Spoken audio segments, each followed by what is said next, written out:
Sebanyak 1,5 juta orang di seluruh dunia meninggal karena tuberkulosis. Indonesia adalah negara nomor 2 dunia dengan kasus tuberkulosis. Kematian TBC per tahunnya 200 ribuan, itu lebih tinggi dari kematian COVID sebenarnya. Lebih tinggi dari kematian COVID. Setiap tahun ada 969 ribu. Penderita terbanyak berasal dari usia produktif. Tak sedikit dari mereka juga mendapatkan diskriminasi, bahkan harus kehilangan pekerjaan karena mengidap penyakit menular ini. Jadi kurang lebih masih 500 ribu kasus yang masih 500 ribu kasus. yang masih belum ditemukan dan belum diobati. Di Indonesia sendiri, TB merupakan salah satu masalah kesehatan masyarakat yang utama. Pada tahun 2022, Indonesia melaporkan sekitar 724.309 kasus baru. Dengan proporsi penemuan kasus tertinggi berasal dari Provinsi Jawa Barat, Universitas Padjadjaran atau biasa disebut dengan UNPAD berada di tengah area Jawa Barat yang sangat padat penduduk dari berbagai macam wilayah. Melihat potensi resiko tersebut, langkah preventif sangat diperlukan untuk mencegah penularan TB di lingkungan UNPAD. Untuk nama kegiatan dari Vaskes kami adalah Sehat atau singkatan dari Sirkulasi Ideal, Hadapi dan Atasi TB. Untuk temanya sendiri yaitu edukasi mahasiswa terkait gaya hidup dan ventilasi udara yang baik untuk mencegah TB. Untuk indikator keberhasilannya sendiri yaitu yang pertama adalah mahasiswa Bali Wilasa 1 yang hadir dalam kegiatan minimal 25 orang. Yang kedua, kenaikan nilai dari pretest ke posttest yaitu minimal sebesar 15%. Tuberkulosis adalah penyakit infeksi yang disebabkan oleh bakteri Mycobacterium tuberculosis. Penyakit ini paling sering menyerang paru-paru, tapi sebenarnya bisa juga mengenai organ lain. Misalnya adalah kelenjar getah bening, tulang, atau ginjal. Penularannya terjadi melalui udara lewat droplet kecil yang keluar saat penderita batuk, bersin, atau berbicara. Droplet ini bisa bertahan di udara cukup lama, terhirup lalu mencapai alveoli paru. Di dalam paru, bakteri mampu bertahan di dalam makrofag dengan menghambat mekanisme penghancuran sel. Pencegahan TB dilakukan dalam 3 tingkatan. Pada pencegahan primer, langkah utama adalah vaksinasi BCG, penerapan perilaku hidup bersih, dan etika batuk, serta pengendalian lingkungan. Ventilasi yang baik, sirkulasi udara lancar, paparan sinar matahari, dan kelembapan yang terkontrol juga penting untuk mengurangi ketahanan kuman di udara. Pada pencegahan sekunder, fokusnya adalah deteksi dini, screening kontak erat, pemeriksaan cepat, pemisahan ruang tunggu pasien bergejala, serta pemakaian masker untuk menekan penularan.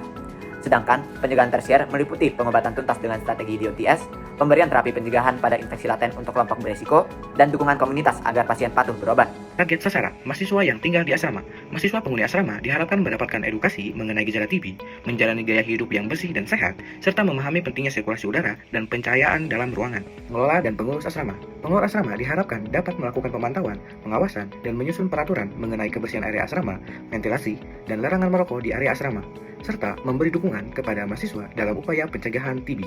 Di bab ketiga ini, kami menjelaskan bagaimana metode kami pada saat pelaksanaan. Dimulai dari tahap pelaksanaan, bahwa kami merancang semua kegiatan ini di minggu ketiga pada bulan September. Dari perancangan acara, persiapan acara, survei lokasi, bahkan sampai intervensi.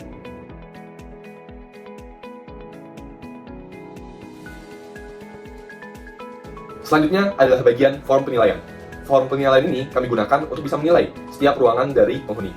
Di sini kami membaginya menjadi 3. Yang pertama adalah ventilasi, yang kedua adalah kondisi ruangan, yang ketiga adalah pemeliharaan. Untuk bagian ventilasi, kami membaginya menjadi 3. Yang pertama, kami mengukur ventilasi, minimal ventilasi dalam suatu ruangan 5% dari luas lantai ruangan, dan idealnya 10-20%. Yang kedua adalah ventilasi minimal 2 titik, dan diharapkan saling berhadapan.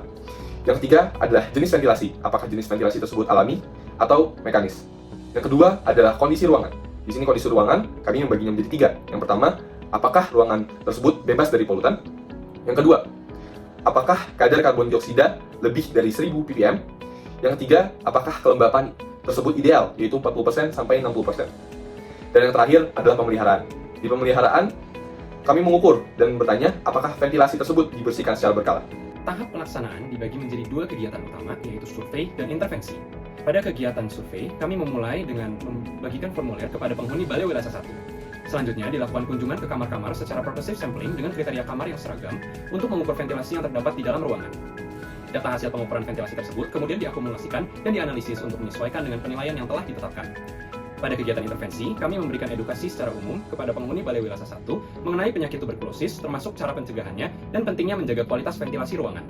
Survei lokasi dilaksanakan pada hari Sabtu tanggal 27 September 2025 bertempatan di Balai Wilasa 1. Diikuti dengan intervensi pada hari Minggu tanggal 28 September 2025 bertempatan di Balai Wilasa 1.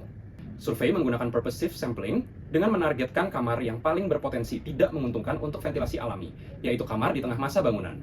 Strategi ini termasuk extreme or critical case sampling, sengaja memilih kasus terburuk untuk menilai risiko dan memaksimalkan information gain tentang kondisi terendah yang mungkin dialami penghuni.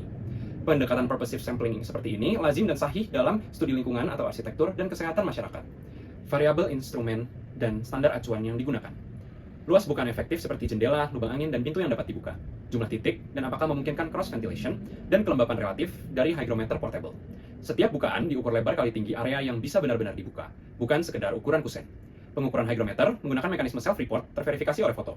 Penempatan alat di zona napas dengan ketinggian kurang lebih 1,1 meter dari lantai, jauh dari dinding basah atau peralatan panas dan tidak terkena hembusan langsung. Waktu pengukuran, pukul 10 pagi, 2 siang, dan 6 sore.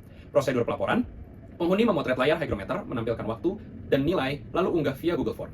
Foto berfungsi sebagai verifikasi objektif nilai alat, meminimalisasi recall bias. Training singkat penghuni untuk penempatan hygrometer, cara foto, dan konsistensi lokasi alat. Audit foto. Setiap unggahan diverifikasi menggunakan timestamp, konsistensi ketinggian, dan lokasi tidak dekat sumber uap atau panas. Hasil survei memetakan gap desain atau operasional, yaitu kamar yang tidak memenuhi SNI, tidak memiliki aliran silang, atau menunjukkan kelembapan relatif di luar 40-60% pada banyak waktu, akan diprioritaskan dalam edukasi serta rekomendasi teknis sederhana yang selaras prinsip WHO TB IPC, meningkatkan aliran udara untuk menurunkan resiko transmisi. Di hari pertama, kami melakukan survei kamar pada Balai Lasa 1. Hasilnya, sebagian besar penghuni memang belum pernah mengalami gejala tuberkulosis. Tetapi, hampir 30% diantaranya pernah berhubungan dengan orang yang memiliki salah satu dari gejala tuberkulosis. Dari sisi kamar, rata-rata luas kamar 3 x 7 meter persegi. Tetapi, ventilasi hanya sekitar 1,15 meter persegi. Atau hanya 6% dari seluruh total luas ruangan. Hasil tersebut belum sesuai dengan standar. Selain itu, ventilasi di kamar masih alami. Belum ada aliran silang sehingga risiko penularan tetap tinggi. Di hari kedua, kami mengadakan sosialisasi mengenai pencegahan tuberkulosis melalui sirkulasi udara yang ideal. Acara ini dihadiri oleh 27 orang, melebihi target kami yaitu 25 orang. Peserta yang hadir sangat antusias, terlihat saat mereka aktif bertanya dan menjawab saat sesi materi. Untuk mengukur pengetahuan peserta, kami menyebarkan pretest dan juga post-test. Hasilnya, nilai rata-rata peserta naik dari 78 menjadi 94,841. Jadi, ada peningkatan sekitar 21,3% dari rata-rata nilai pretest dan post-test. Hasil tersebut melebihi target kami yaitu 15%. Kami juga melakukan pengukuran kelembapan dengan alat hygrometer. Hasilnya, kelembapan kamar rata-rata di atas 60% atau melebihi batas normal. Suhu kamar juga tidak banyak berubah, artinya sirkulasi udara tetap ada, tetapi kelembapan tetap terlalu tinggi. Dari 8 kamar yang dipilih, satu kamar tidak bisa memberikan data karena memiliki acara. Untuk kendala pengukuran hygrometer, ada salah satu kamar yang tidak mengirimkan pada jam siang karena memiliki suatu acara. Tetapi, telah mengirimkan hasil dari jam sebelum dan sesudahnya. Dari kegiatan sehat atau sirkulasi ideal hadapi dan atasi TB yang telah dilaksanakan di Asrama Balai Lasa 1 menunjukkan bahwa ventilasi ruangan belum memenuhi standar. Selain itu, hasil pengukuran kelembapan ruangan rata-rata melebihi 60% yang berpotensi meningkatkan risiko pertumbuhan bakteri. Meski begitu, sosialisasi yang dilaksanakan pada hari kedua berhasil meningkatkan pemahaman penghuni. Dengan demikian, kegiatan ini berhasil meningkatkan kesadaran penghuni tentang pentingnya sirkulasi udara yang baik sebagai salah satu upaya mencegah penyebaran tuberkulosis. Sehat, sirkulasi ideal, hadapi dan atasi TBC.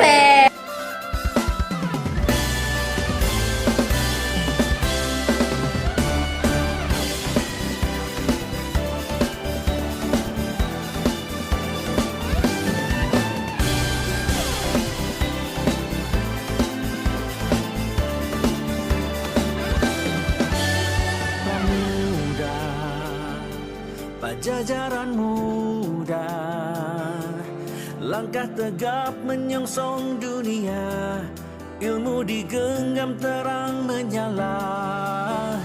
Pramuda. Halo, jadi kami hari ini sudah selesai untuk surveinya. Jadi tadi kami mengunjungi beberapa kamar dan melakukan pengukuran terkait ventilasi dan juga seluruh ruangannya. Dan pada besok hari kita akan melakukan kegiatan edukasi kepada mahasiswa yang berada di Balai 1 ini.